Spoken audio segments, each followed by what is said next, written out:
Du côté du camp présidentiel, on va prendre la direction de Matignon à présent, où l'on va retrouver Cyril Payen.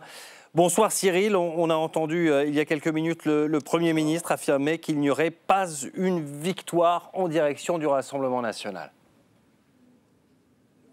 Oui, effectivement, une allocution très attendue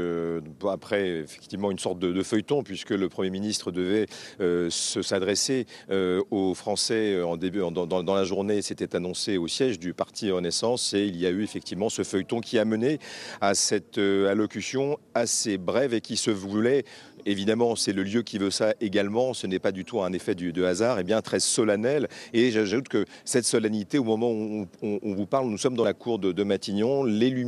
un peu comme une allégorie de ce qui est en train de se passer ici, bien, sont en train de s'éteindre une à une. Il y a l'escorte de sécurité du Premier ministre qui est prête, donc sans doute le Premier ministre va-t-il quitter les lieux d'ici peu, mais un discours effectivement qui est donc in fine extrêmement attendu, dont on dit parmi l'entourage du Premier ministre qu'elle a été coécrite avec le président et qui avait certainement pour vocation de clarifier ce message qui est intervenu extrêmement rapidement à 20h02 du président de la République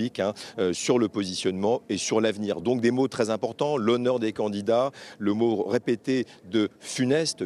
mais également de grande combativité qu'on a bien senti avec cette allocution extrêmement brève et qui, si voulu, encore une fois, un mot qui